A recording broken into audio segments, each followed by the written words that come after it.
देखिए हर खबर यहीं पर। सब्सक्राइब कीजिए TV9 भारतवर्ष।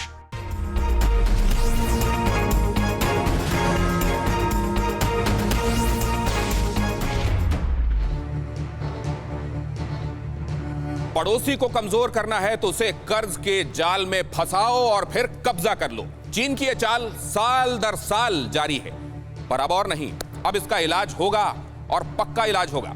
नमस्कार, मैं हूं दिनेश गौतम। हमारी आड़ी में आपका स्वागत है। जंग की सबसे बेहतरीन कला है कि बगैर लड़े ही दुश्मन को पस्त कर दो। ये चीन के ही नामचीन फौजी जनरल सुन त्सू की लाइनें हैं। चीनी सेना इसे चाणक्य नीति की तरह मानती है। चीन ने इसी नीति के तहत 150 से ज्यादा देशों को $5 ट्रिलियन 375 लाख करोड़ रुपए से ज्यादा का कर्ज बांट रखा है। मगर अब दुनिया भर के बड़े मुल्क चीन का बहिष्कार करने लगे हैं। भारत के साथ अमेरिका, रूस, जापान, ऑस्ट्रेलिया सब खड़े हैं। अगर सबने मिलकर चीन का बहिष्कार कर दिया तो चीन को उसी की भाषा में उसका जवाब जरूर मिल जाएगा। हम चीन की डेट ट्रैप डिप्लोमेसी आपको समझाएंगे विस्तार से। चीन के टूटते सपने दिखाएंगे और गलती चीन ने की है। भारत से अगर युद्ध हुआ तो कैसे गलवान में चीनी सेना पर तोप के गोले बरसेंगे और वो नाबूद कर देंगे उन्हें, वो भी आपको बताएंगे। लेकिन उससे पहले चीन से टकराव के बीच इस वक्त की बड़ी खबर आपको बता देता हूं। और इस वक्त की बड़ी खबर यह है कि केंद्रीय बिजली मंत्री आर.के. सिंह ने चीन को लेकर बड़ा बयान दिया है। उन्होंने कहा है कि चीन अपने हैकर्स के जरिए ग्रिड सिस्टम को हैक करके उसे फेल कर सकते हैं। आर.के. सिंह के मुताबिक अब बिजली के हर उस सामान की गहनता से जांच होगी जिसे चीन से मंगाया जा रहा है, क्योंकि मुमकिन है उसमें मालवेयर या ट्रोजन हॉर्स हो जो ग्रिड को हैक करके उसे फेल कर दे।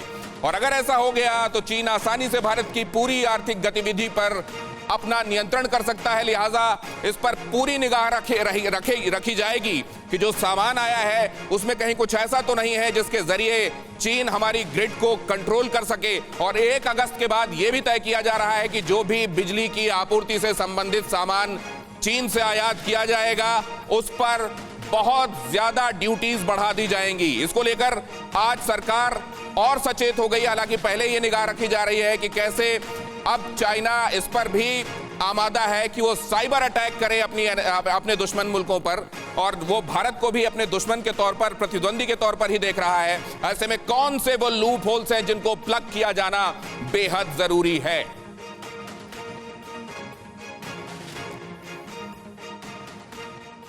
असल में इकोनॉमी को ठप करके किसी दुश्मन को कमजोर किया जा सकता है, ये पहले कहां सोचा जाता था। पहले कन्वेंशनल तरीके होते थे वॉर के, लेकिन चाइना ने बहुत सारे ऐसे रूप दिखाए हैं अपने कि अब दुनिया सतर्क होने लगी है। कर्नल आर.एस.एन. सिंह साहब आज हमारे साथ जुड़ रहे हैं। डिफेंस एक्सपर्ट हैं, अक्सर आप उनको सुनते हैं बेबाय और दो टूक उनके नजरिए के लिए। Major general A K. सिवाच हमारे साथ जुड़ रहे हैं, डिफेंस एक्सपर्ट, खासा अनुभव और कमाल की राय आपने उनसे सुनी है, गाहे वगाहे। एम.एस. बिट्टा साहब हमारे साथ जुड़ रहे हैं, जो कि all India anti terror front से ताल्लुक रखते हैं। और उनको देखकर ये हमें जरूर महसूस होता है कि वैसे कहा जाता हो कि तीसरे और चौथे नंबर की हमारी सेना है, लेकिन बिट्टा साहब जैसे लोगों को देखकर ये लगता है कि हौसले में हमसे आगे कभी कोई सेना नहीं हो सकती। दिलीप सिन्हा हमारे साथ जुड़ रहे हैं, पूर्व राजनयिक, उनके साथ भी हम चर्चा करेंगे। लेकिन सबसे पहले आपको ये, और कपिल कुमार साहब हमारे साथ जुड़ेंगे जो कि इतिहासकार हैं, उनसे भी हम समझेंगे कि क्या इतिहास के झरोखों ने चीन के इस रूप के दर्शन गाहे नहीं कराए थे, क्या अचानक ही उसका ये विभत्स चेहरा दुनिया के सामने। लेकिन उससे पहले ये समझने की कोशिश करते हैं कि चीन के साथ कितना व्यापारिक तौर पर निर्भरता है किस मुल्क की, और पूरे ग्लोब में कौन सी कंट्री कितनी डिपेंडेंट है व्यापार के मामले में चीन पर। और अगर चीन के साथ उनका जो हाथ है वो हट जाता है तो क्या होने वाला है। वो ये समझ रहा है कि वो पूरी दुनिया पर अपना माल पाट देगा, पूरी दुनिया को उससे, और पूरी दुनिया को अपने कर्ज और व्यापार के जाल में फंसा लेगा। लेकिन क्या बाकियों के पास अक्ल नहीं है? अक्ल क्या सिर्फ चीनियों के पास है? सबसे पहले ये देखिए कि ड्रैगन की डेट ट्रैप डिप्लोमेसी है क्या। चीन ने कर्ज कितना बांटा। हम एस्पायर करते हैं कि आने वाले कुछ सालों में हम $5 ट्रिलियन की इकोनॉमी होंगे, लेकिन उतना तो चीन ने 2000 से लेकर अभी तक कर्ज बांट रखा है। सोचिए, 375 लाख करोड़ रुपए उसने सिर्फ कर्ज के तौर पर बांट रखे हैं। आप ये देखिए $1 को अगर 75 रुपए के बराबर आप माने तो $5 ट्रिलियन होंगे 375 लाख करोड़। $500 बिलियन 37.50 लाख करोड़ रुपए। असल में ये $5 ट्रिलियन उसने 150 से ज्यादा मुल्कों को कर्ज के तौर पर बांट रखे हैं। असल में कर्ज कई जगहों पर इंफ्रास्ट्रक्चर डेवलपमेंट के नाम पर दिया गया, लेकिन वो कंट्रीज ऐसी नहीं थी कि वो कालांतर में चीन की तरफ से दिए गए इस भारी भरकम कर्ज को चुका पाएं, और फिर धीरे से उसने उन जगहों पर कब्जा कर लिया।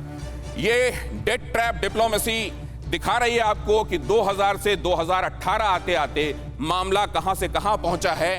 डेट के मामले में उसको मालूम था कि जब मैं कर्ज दूंगा और उसके बाद वो कर्ज चुका नहीं पाएंगे देश, तो धीरे धीरे उन पर काबिज हुआ जा सकता है। वो देश बेचारे ये समझते रहे कि हम भलवन साहब में हमारे यहाँ विकास के लिए देखिए चीन कितना कंसर्न है, उन्हें मालूम नहीं था। और इसमें एक श्रीलंका भी है, मैं आपको जल्दी से उसकी कहानी बताऊंगा, लेकिन तब तक आप ये देखिए 1.5 ट्रिलियन कुल कर्ज 112.5 लाख करोड़। असल में दो तरह की स्टडीज हैं। एक जर्मनी की जो कील यूनिवर्सिटी है उसकी तरफ से जो स्टडी की गई है वो ये बताती है कि $5 ट्रिलियन हैं जो कर्ज के तौर पर बांटे गए हैं। कुछ एक स्टडीज इससे अलग राय भी रखती हैं, लेकिन ये पिक्चर जरूर स्पष्ट हो जाती है कि उसने देशों को कर्ज बांटा और ये जानते बूझते बांटा कि ये चुका नहीं पाएंगे, और बाद में उन पर उनके इंफ्रास्ट्रक्चर प्रोजेक्ट्स पर काबिज हो गया।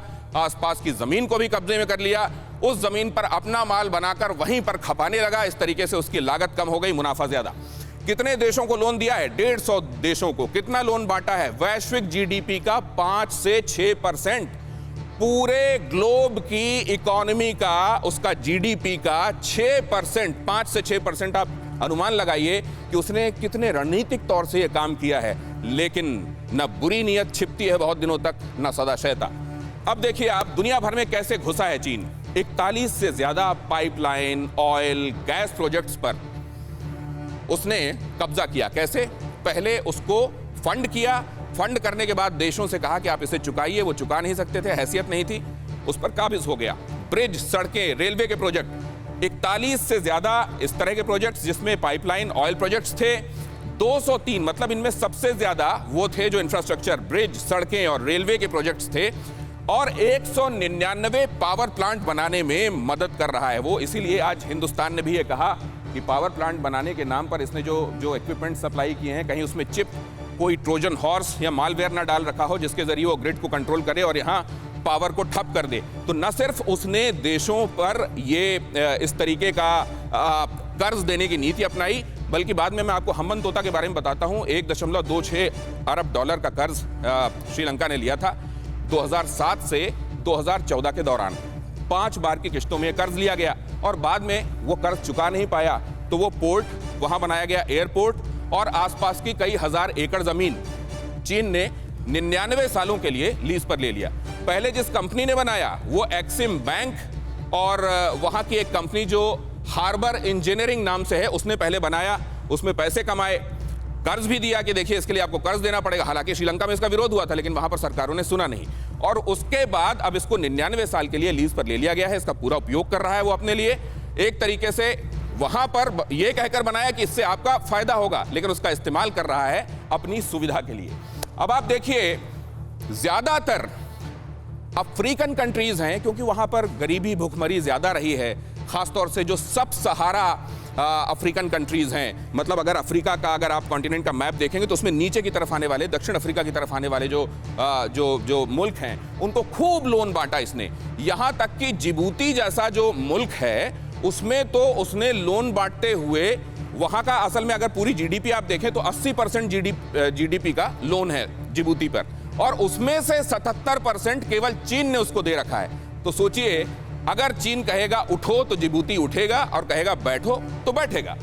अंगोला, इथियोपिया, जाम्बिया, कांगो, उत्तरी सूडान, देखिए इन पर कर्ज 1.87 lakh crore, Ethiopia 1.01 lakh crore, Zambia 55,000 crore, Congo 55,000 crore, उत्तरी सूडान 48,000 करोड़ रुपए।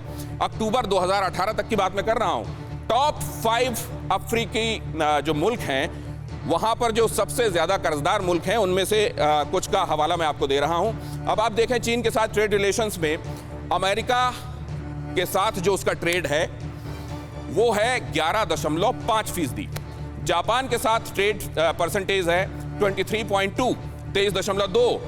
दक्षिण कोरिया के साथ उसका ट्रेड परसेंटेज उससे भी ज्यादा 26.81। हांगकांग के साथ तो ये समझ में भी आता है कि एक तरीके से वो उसी का उपनिवेश की तरह ही है। उसको और काबिज करने के लिए उसने नए कानून भी बना दिए। 55.23%।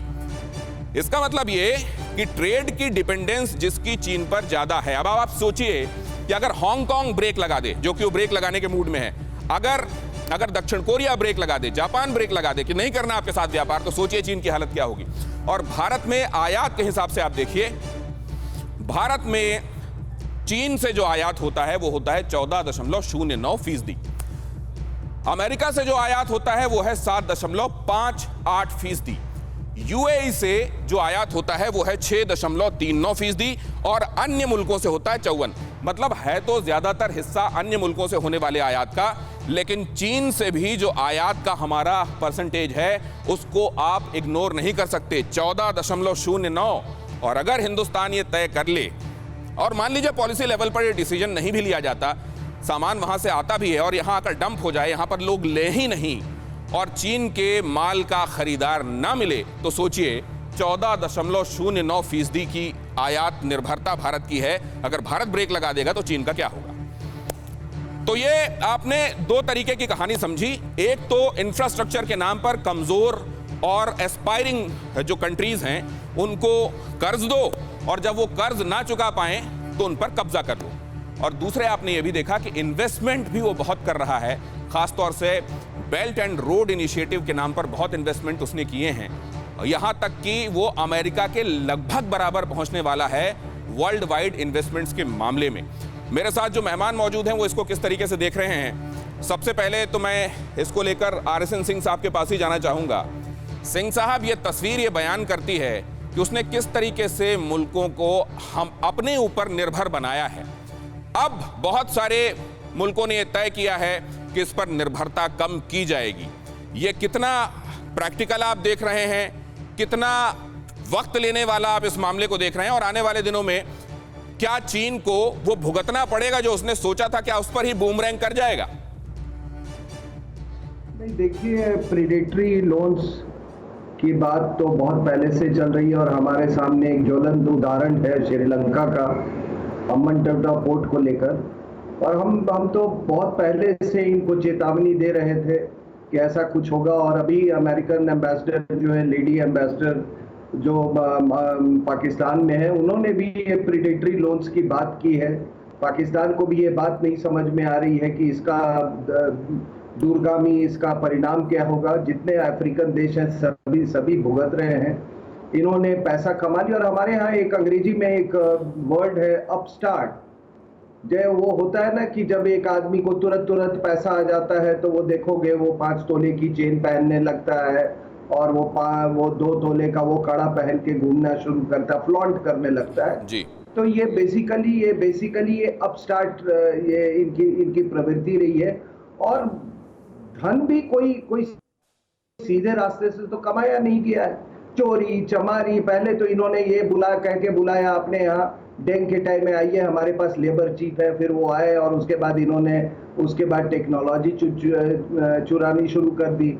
तो इनका कोई भी, आप अगर एक चीज बता दे कि चीन का पायनियरिंग टेक्नोलॉजी क्या है, पायनियरिंग वर्क क्या है इस दुनिया में फिलहाल के पिछले 2 सेंचुरी में तो आपको नहीं सुनने को मिलेगा। ये सारी चुराई हुई टेक्नोलॉजी। और मैं हमेशा कहता हूं कि व्हेन यू स्टील टेक्नोलॉजी, जब इंटेलेक्चुअल स्टीलिंग करते हैं तो at best you can be only second best.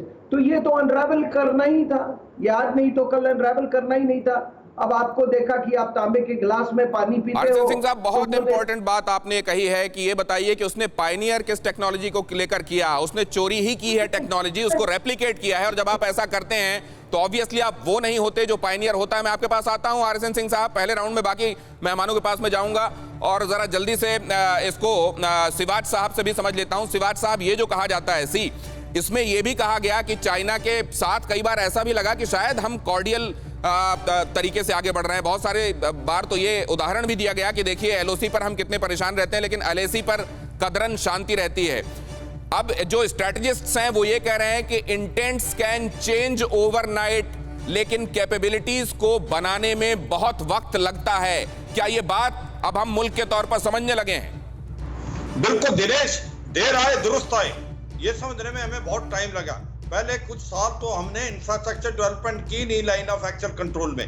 हमने सोचा कि अगर हम इस इलाके को डेवलप कर देंगे तो चीन के लिए आसान हो जाएगा भारत में आना, तो इतना हमारे अंदर आत्मविश्वास नहीं था। ये तो 1989 में ऑपरेशन चेक में जो हुआ, ऑपरेशन फैल्कॉन, जिसके कारण हमने बोला कि हम आगे जाएंगे और हम लाइन ऑफ एक्चुअल कंट्रोल में गए और इंफ्रास्ट्रक्चर फिर डेवलपमेंट करना स्टार्ट किया। इसकी जो पहल पकड़ी है वो हमने कल लास्ट 10-15 साल में ज्यादा पकड़ी है और अब ऐसी सिचुएशन होगी हमारी कि हमारा इंफ्रास्ट्रक्चर काफी हद तक लाइन ऑफ एक्चुअल कंट्रोल के पास आ गया है और करीब करीब अभी अरुणाचल के अंदर थोड़ा पीछे है, वो भी आ जाएगा। तो हम 5-7 साल पीछे हैं चीन से, मगर हम फास्ट कैच कर रहे हैं। ये हमने बहुत देर 5-7 साल हम पीछे हो सकते हैं, लेकिन अगर हम जाग गए तो चीन की रफ्तार कहीं नहीं सामने लगेगी। ये बात सिवाज साहब कह रहे हैं। लेकिन मैं बिट्टा साहब के पास चलूंगा। बिट्टा साहब, क्या ये एक दूसरे तरीके का टेररिज्म है? क्या ये दूसरे तरीके का पूंजीवादी टेररिज्म है जिसमें आप दूसरों को कर्ज देते हैं, वो कर्ज चुका नहीं पाता और एक तरीके से अनौपचारिक उपनिवेश आपका हो जाता है? क्या ये एक दूसरे तरीके का आतंकवाद है जिसका मुजाहिरा चीन ने किया है? चाइना ने चाहे कोरोना का टेररिज्म महामारी फैलाई, इसको भी खामोश टेररिज्म कहते हैं। खामोश टेररिज्म पूरी दुनिया में फैलाया। और ये जो कर्जे का कर रहा है ये भी खामोश टेररिज्म है। अब नेपाल भी उनके पीछे लग रहा है। कल को नेपाल उनसे कुछ ले ले तो हिंदुस्तान के लिए भी उसका अभी से हमें सोचना होगा। अभी शिवान साहब ने बोला, अभी सिंह साहब ने बोला, बड़े बड़े अनुभवी हैं सिंह साहब। हमें आज अगर डिबेट पे फर्ज करो अब 2-3 पार्टियां बुला लेते, क्या ये डिबेट कर रहे हैं ये जो अनुभवी हैं, इनको बड़े एक्सपीरियंस है, क्या इसके चर्चा होती है? इन्होंने तो अपने डिफेंस के ऊपर, अपनी सुरक्षा के ऊपर सारी चर्चा कर दी। एक तरफ नेपाल हमारा छोटा भाई आज आंख दिखा रहा है, एक तरफ पाकिस्तान, एक तरफ हमारे जवान रोज आतंकवादियों को 100 आतंकवादियों में महीने में ठोकते, एक तरफ महामारी। और हिंदुस्तान की पॉलिटिकल पार्टियां क्या करती? आप तो हमें बुला लेते, डिफेंस एक्सपर्ट को बुला लेते, ये अपने अनुभव आपको बताते, दुनिया को बताते। हिंदुस्तान की पॉलिटिकल पार्टियों का रोल क्या है? मैं आपसे सवाल पूछना चाहता हूं। ये जो जैकेट पहन के रुमाल निकाल के आते हैं, क्या ये कभी हमारे जवान जो सरहदों पे मौत का कफन बांध करके इतनी बर्फ के अंदर जाते क्या उनका बैग पकड़ेंगे? ये सवालों के जवाब हमें हिंदुस्तान की बिट्टा साहब, ये बहुत बड़ी बात आप कह रहे हैं। उन बातों पर भी सियासत, जिस पर सियासत कतई नहीं होना चाहिए, पूरे मुल्क का एक मंतव्य होना चाहिए, एक नारा होना चाहिए, वहां भी सियासत हम करते हैं और उसी का खमियाजा भुगत रहे हैं। उम्मीद है कि हमारी सियासत इससे भी कुछ सीखेगी। लेकिन मैं दिलीप सिन्हा साहब के पास जाना चाहूंगा। दिलीप सिन्हा साहब, ये जो दिखाई दे रहा है पूरी दुनिया में इतने सारे देशों की निर्भरता चीन पर, ये एक दिन में नहीं हो गई, लेकिन क्या चीन के एम्बिशंस को वक्त में पढ़ने पर दुनिया नाकाम रही, या उसको लग रहा था कि ये लग तो रहा है लेकिन चीन ऐसा कभी करेगा नहीं? ये असल में जब तक हो नहीं जाता तब तक भरोसा नहीं होता। अब क्या दुनिया भरोसा कर पा रही होगी कि एम्बिशंस कुछ और थे और जो दिखाई दे रहा था वो सदाशयता नहीं थी? देखिए, चीन की जो शक्ति है इंफ्रास्ट्रक्चर निर्माण करने की, हमें उस शक्ति को मानना होगा, क्योंकि चीन ने जिस प्रकार से इंफ्रास्ट्रक्चर का निर्माण किया है कई देशों में जाकर, और ये शक्ति जो आपने बताई कि $5 ट्रिलियन का जो कर्ज देने की शक्ति उसकी अर्थव्यवस्था को है, ये पिछले 10-15 सालों में चीन ने विकसित की है। तो हमें इससे सीखना होगा कि हमें भी अपनी निवेश करने की शक्ति का वातावरण जो है देश के अंदर, और जो व्यापार का वातावरण है, हमारी जो प्रतिस्पर्धा की जो क्षमता है, उसे हमें बढ़ाना होगा, क्योंकि बिना बढ़ाए हुए हम चीन के मुकाबला नहीं कर सकते हैं और न ही हम आत्मनिर्भर हो सकते हैं। क्योंकि आपको याद रखना होगा, ये बहुत बड़ी बात आप कह रहे हैं सर कि बगैर इसके आत्मनिर्भर नहीं हो सकते। चीन हमारा दुश्मन है। रावण के पास भी लक्ष्मण जी को श्री राम भगवान ने भेजा था कि जाओ, ये दुश्मनी सही लेकिन इससे सीखो कि इसकी अच्छाई क्या है। और अगर आप चेयरमैन माओ की वो किताब द लिटिल रेड बुक उसको पढ़ें तो उसमें लिखा हुआ है, passivity is fatal, don't be passive, we want our enemies to be passive. निष्क्रिय मत रहो, निष्क्रियता घातक है, दुश्मनों को निष्क्रिय बनाओ। आप देख रहे हैं कि उसी की वजह से आज इतनी मसल फ्लेक्स कर पा रहा है चीन। लेकिन उसने 2013 में जब यह फैसला किया कि हम अपना एक बड़ा इनिशिएटिव लेंगे, वो था बेल्ट एंड रोड इनिशिएटिव, और उसी को लगा है सबसे तगड़ा झटका। बेल्ट एंड रोड इनिशिएटिव का काम ठप पड़ा हुआ है, 40% एकदम ठप पड़ा हुआ है, और बाकी का 40% लगभग आधा ठप पड़ा हुआ है। इसका मतलब यह है कि 2049 तक, मतलब ये Republic of China, People's Republic of China को 100 साल जब होने वाले हैं, असल में तब वो ये चाह रहा था कि उसका ये ambitious belt and road initiative पूरा हो जाए। लेकिन उसी के बनाए हुए दानव ने, उसी के बनाए हुए भस्मासुर, उसी के बनाए हुए कोरोना वायरस ने इस बेल्ट एंड रोड इनिशिएटिव को तगड़ा झटका दिया है। इस बेल्ट एंड रोड इनिशिएटिव के जरिए भी वो असल में चाइना सेंटर्ड इकोनॉमी को पूरे विश्व में फैलाना चाहता था। कहा तो उसने ये था कि देखिए, इससे तो बहुत सारे रीजन्स जुड़ जाएंगे, इससे सेंट्रल एशिया जुड़ जाएगा, इससे यूरोप जुड़ जाएगा, इससे लैटिन अमेरिकन कंट्रीज, कैरिबियाई कंट्रीज जुड़ जाएंगी, और इससे देखिए कितना फायदा होगा कि ये सब आपस में मिलकर व्यापार कर सकेंगे। लेकिन इसके पीछे नियत ये थी कि वो कैसे अपने माल को दूसरे तमाम जगहों पर जाकर डंप कर सके, और इसीलिए हिंदुस्तान इस फेयर में नहीं आया। क्या है ये बेल्ट एंड रोड इनिशिएटिव, जिसे पहले one belt and one road initiative कहा गया था। बेल्ट वो कहता है जो धरती पर पड़ने वाला मार्ग है, वो रोड भी हो सकता है, वो रेल ट्रैक भी हो सकता है, और जहां वो कहता है रोड, उसका मतलब है मैरीटाइम रोड, मतलब समुद्र से गुजरने वाला रास्ता। और इससे वो किस किस को जोड़ना चाह रहा है, देखिए आप, ये है यहां पर बीच में आप देख रहे हैं सेंट्रल एशिया।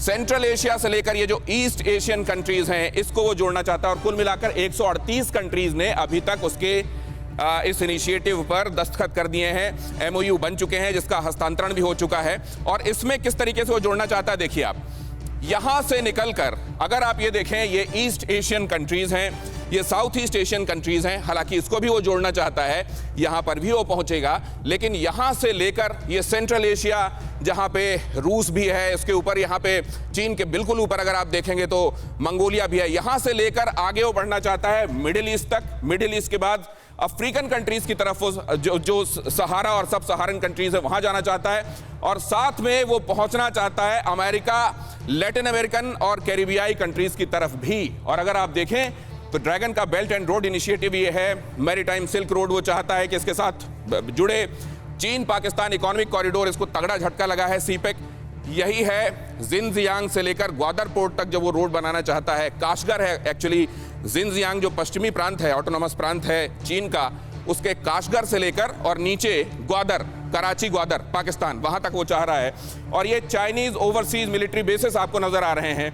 ये है जिबूती, जिसका जिक्र मैं कर रहा था, जिस 77% कर्ज के तले चीन के दबा हुआ है, कैसे मना करेगा, उसने अपने यहां पर बेस बनाने के लिए इजाजत दे दी है। असल में वो ये चाह रहा है कि इन तमाम जगहों से कनेक्टिविटी बढ़ाकर, बहाना तो यह है कि कनेक्टिविटी बढ़ेगी और आने वाले दिनों में इन सब जगहों पर इकोनॉमिक डेवलपमेंट होगा। वो सिर्फ खुद का इकोनॉमिक डेवलपमेंट चाहता है, और चाहता है कि इन तमाम जगहों पर कनेक्टिविटी हो जाने के बाद वो जगह जगह पर अपने सामरिक स्ट्रैटेजिक बेस तैयार कर सके, और यही वो one belt one road initiative के तहत करना चाहता है। लेकिन क्या उसके इस मिशन को कामयाबी मिलेगी?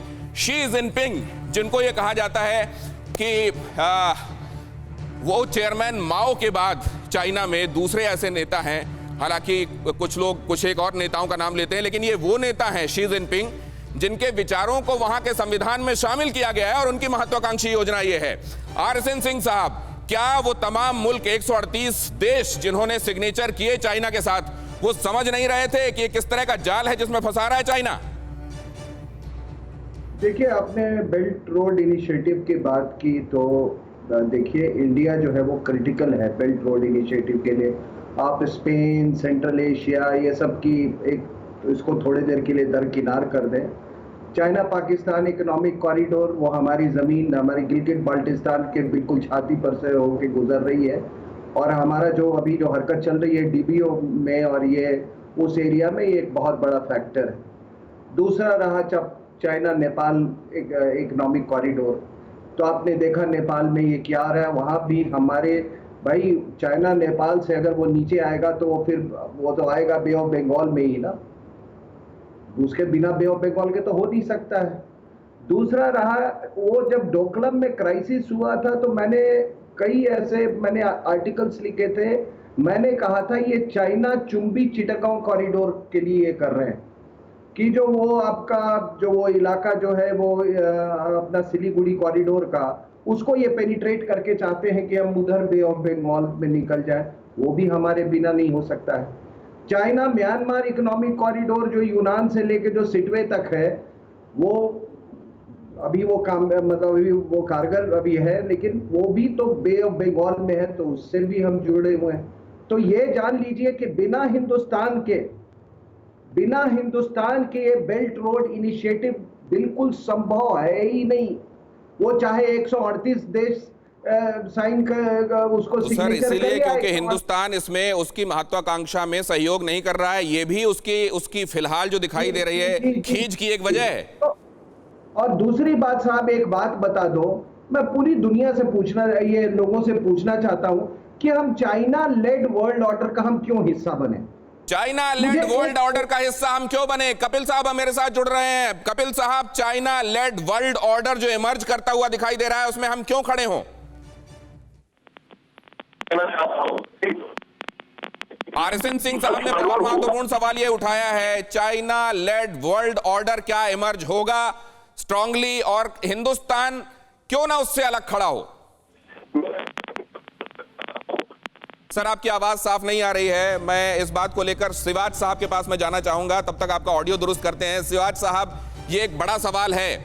देखिए, जो माइटी एंड पावरफुल है उसको इग्नोर करना, साथ में एक जमावड़ा बनाना, खुद को असर्ट करना, ये आसान काम नहीं होते और ये हमारे सामने आने वाले दिनों में बड़े चैलेंजेस हैं। लेकिन क्या हम मुल्क के तौर पर इसके लिए तैयार हैं? बिल्कुल तैयार हैं। देखो, हम ही एक ऐसा देश है जिसने कहा कि बेल्ट रोड इनिशिएटिव हम साइन नहीं करेंगे, और ये एक क्योंकि ये डेट ट्रैप का एक साधन है।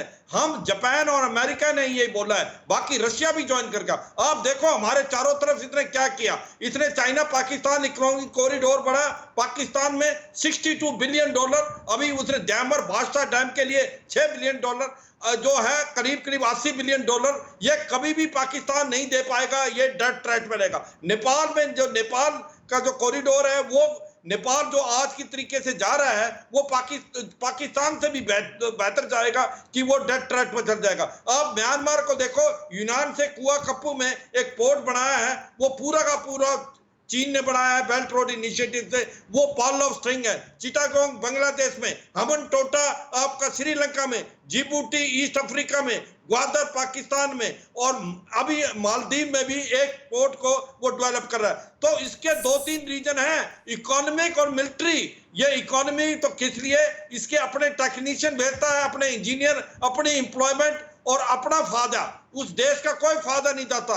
दूसरा, ये मिलिट्री की, इसको मालूम है अगर वर्ल्ड का सुपर पावर बनना है तो आपको मिलिट्री पावर बनना बड़ी जरूरी है। तो इंडियन ओशन में और चारों तरफ इसने अपने, लेकिन मैं इसको लेकर दिलीप सिन्हा साहब के पास जाना चाहूंगा। दिलीप सिन्हा साहब, ये जो बहुत महत्वपूर्ण बात कही है शिवाज साहब ने, ये बहुत महत्वपूर्ण बात है। उन्होंने ये भी बताया कि एम्बिशंस को उसने अपने काम के साथ सपोर्ट किया है, उसने दिवा स्वप्न नहीं देखे, उसने फिर जमीन पर मेहनत भी की है।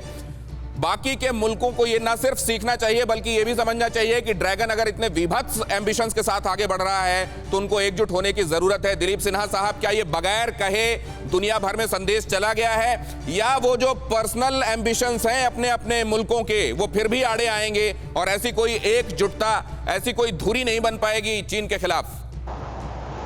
देखिए, चीन की जो क्षमता है इंफ्रास्ट्रक्चर बनाने की, उसकी जो कैपेसिटी है किसी भी देश में जाकर वहां पर काम करने की, वो एक बहुत बड़ी क्षमता है, जिसके कारण कई देश उसके जाल में फंस जाते हैं।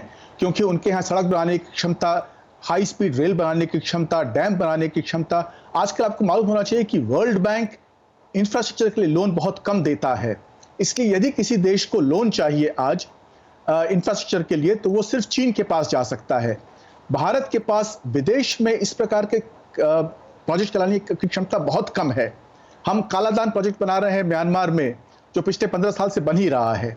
तो हमारी क्षमता बहुत कम है। तो जब तक हम अपनी क्षमता नहीं बना सकते हैं या ऐसे देश आगे नहीं आते हैं जिसमें इनकी इस की क्षमता हो कि वो हाई स्पीड रेल बना सकें, डैम बना सकें, रोड बना सकें, हम खुद को मजबूत नहीं करेंगे, नेतृत्व नहीं कर सकते। बहुत इंपॉर्टेंट बात आपने कही है सिन्हा साहब, लेकिन मैं इसको लेकर आगे चलना चाहूंगा। ये जो आपने कहा कि हमको अपनी क्षमताओं का विस्तार करना पड़ेगा, वर्ल्ड बैंक का आपने हवाला दिया, यहीं पर एक जल्दी से एक फैक्ट बता दूं कि देखिए $5 ट्रिलियन 375 लाख करोड़ उसने कर्ज के तौर पर बांट दिए पिछले 20 सालों में। लेकिन अगर देखें आईएमएफ और वर्ल्ड बैंक, इसने संयुक्त रूप से जो कर्ज दिया है वो 75 लाख करोड़ ही है सिर्फ। आप अंदाजा लगाएं कि आईएमएफ और वर्ल्ड बैंक की इतनी हैसियत नहीं है, लेकिन वो $5 ट्रिलियन कर्ज दे रहा है मुल्कों को। मैं इसको लेकर जाऊंगा बिट्टा साहब के पास। बिट्टा साहब, इरादे तो बहुत खतरनाक हैं, सिर्फ हिंदुस्तानी हौसले ही उसका सामना कर सकते हैं।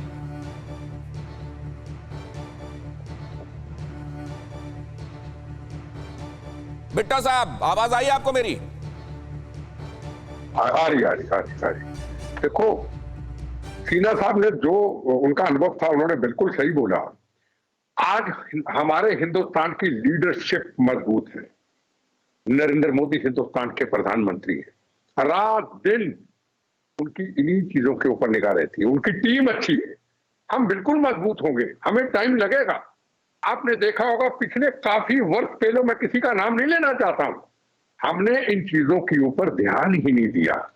आज क्यों ये हालात हुए कश्मीर चाइना के अंदर?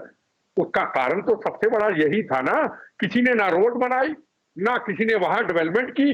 आज आप देखो, जब हमने इन चीजों की शुरुआत की, हिंदुस्तान की तरक्की की, हिंदुस्तान की सीमाओं की सुरक्षा की जब शुरुआत की, तो चाइना को तकलीफ हुई, क्योंकि हिंदुस्तान विश्व के अंदर एक ऐसा मजबूत देश बनता जा रहा है। आज पूरी दुनिया हिंदुस्तान को मान रही, चाइना को इसी चीजों का फिक्र है।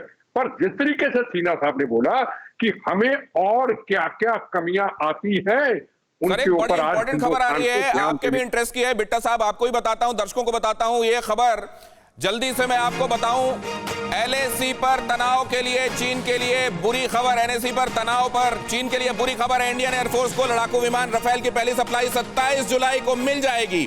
27 जुलाई तक भारत पहुंचेंगे 4 से 6 लड़ाकू विमान और अंबाला एयरबेस पर इनकी पहली तैनाती होगी। राफेल हमारे पास आ रहा है, रूस ने भी ये कह दिया है कि S-400 हम आपको देने वाले हैं।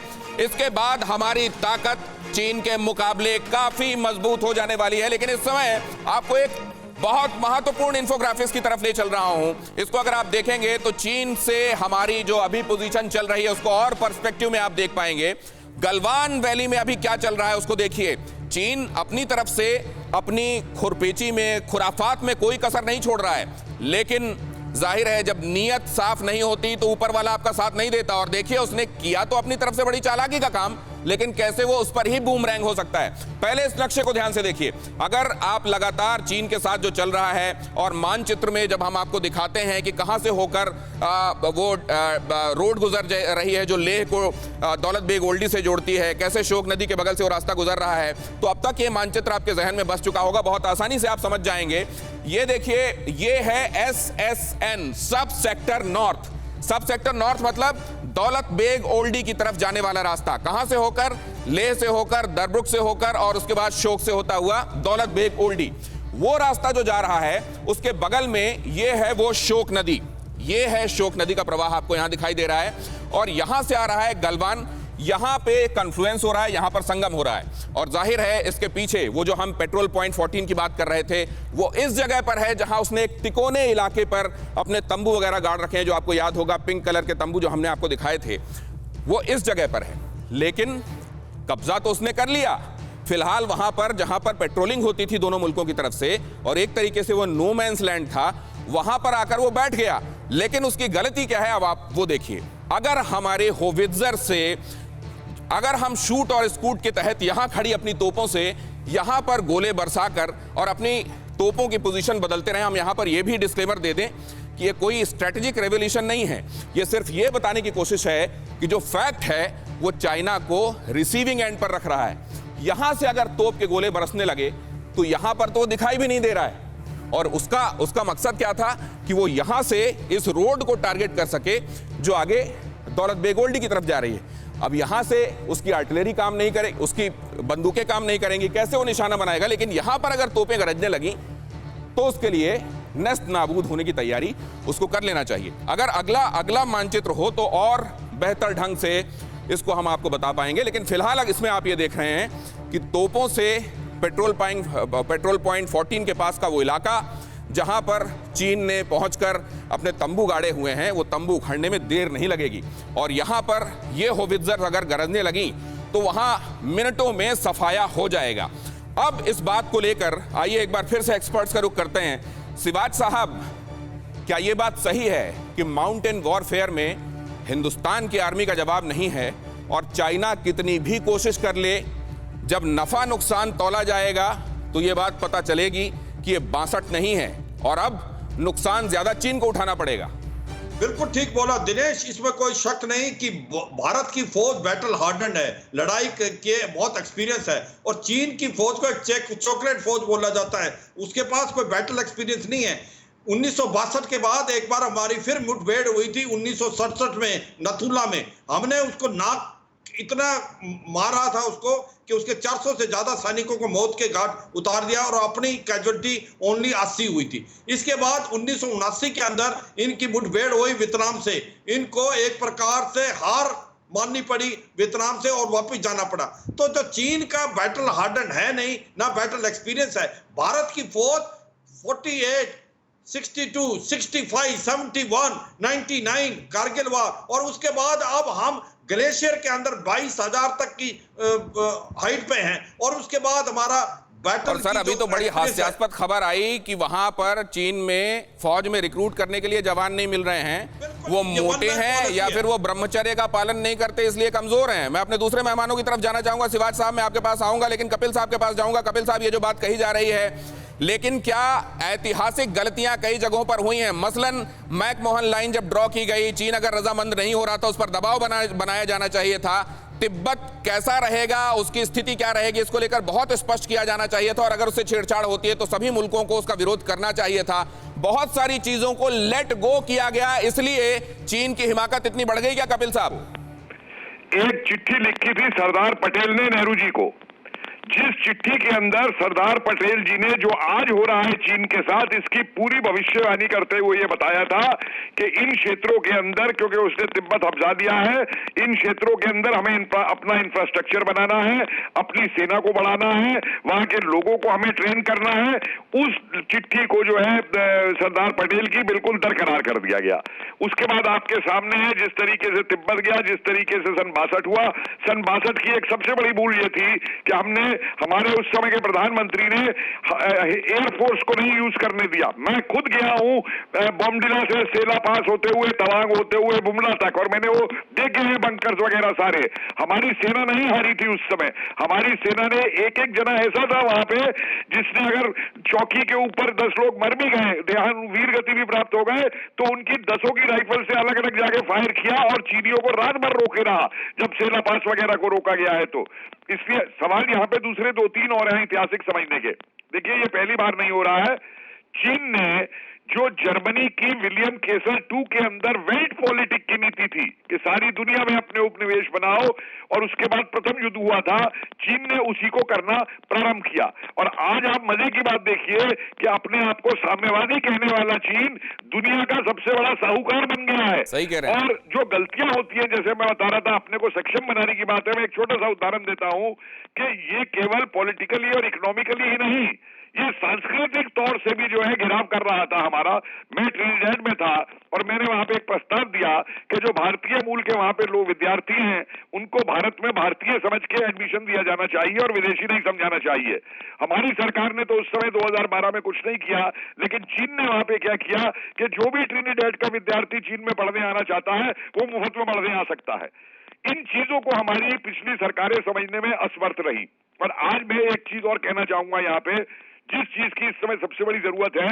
मैं स्विट्जरलैंड में था और मैंने वहां सवाल पूछा कि हिटलर ने स्विट्जरलैंड पे हमला क्यों नहीं किया, तो और कारणों की तहत एक कारण यह भी बताया गया कि हिटलर ये जानता था कि स्विट्जरलैंड में हर घर में एक बंदूक है, तो लद्दाख से लेकर के और अरुणाचल तक हमारे जो बॉर्डर एरियाज हैं, इनमें जितने हमारे रिटायर्ड फौजी मौजूद हैं, उनको तुरंत मशीन गन दी जाए, उनको तुरंत बंदूकें दी जाए और उनको ये बड़ा अहम सुझाव है, लेकिन क्या इस समय ये डुएबल है? ओवरनाइट ये किया जा सकता है? बिट्टा साहब, ये बहुत अहम सुझाव दिया जा रहा है और आप सबके अनुभवों को अंडरलाइन कर रहे हैं।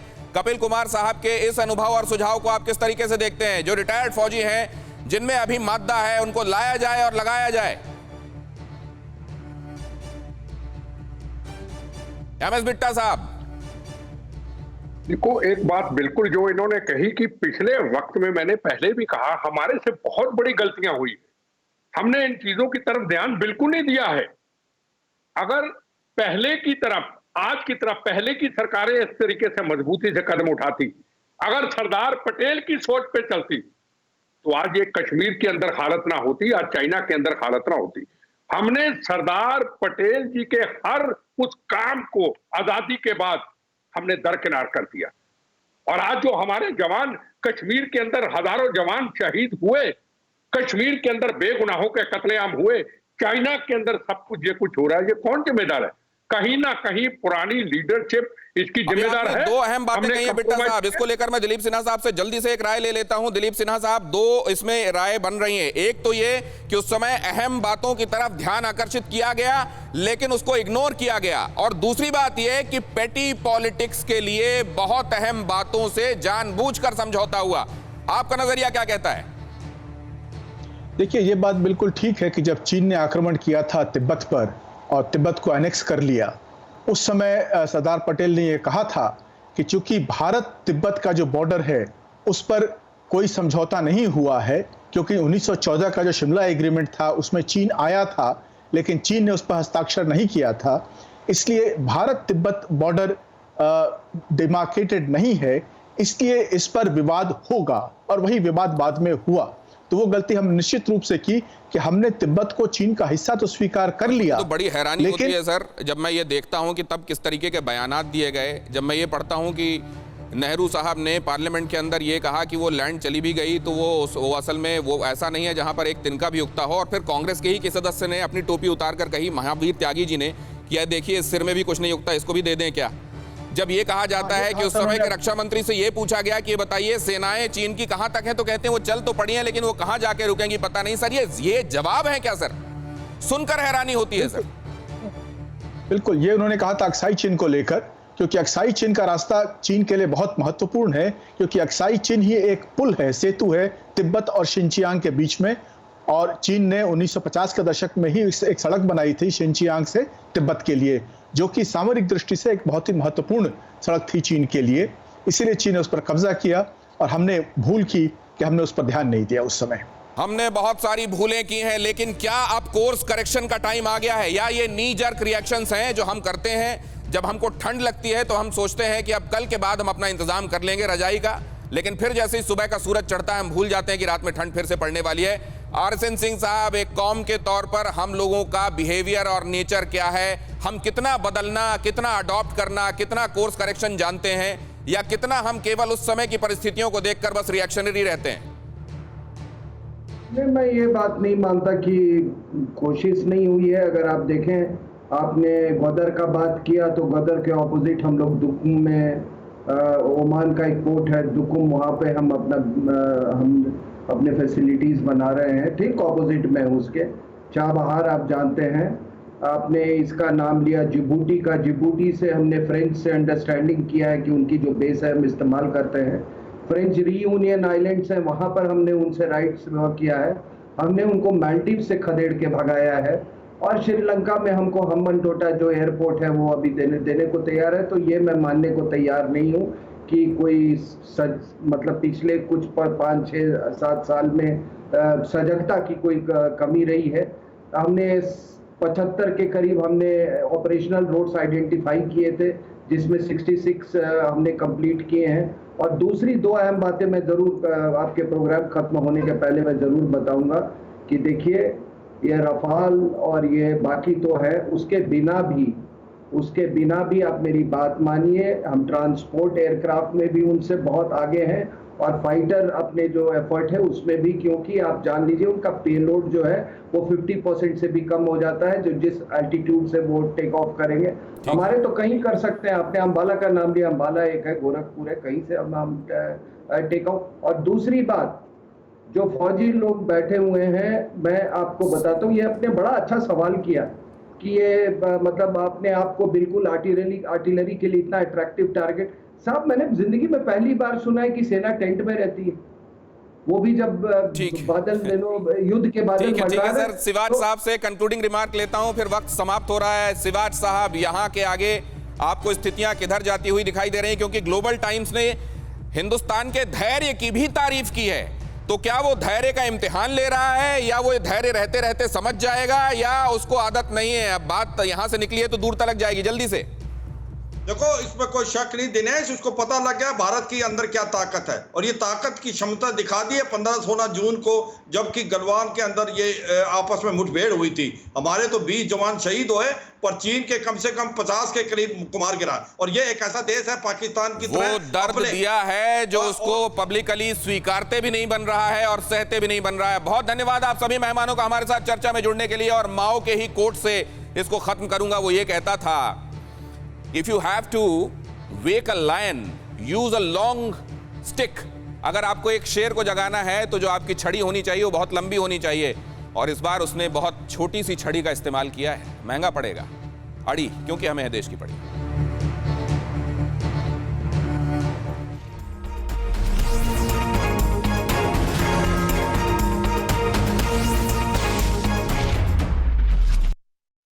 परवाह देश की, सोमवार से शुक्रवार रात 10 बजे TV9 भारतवर्ष पर।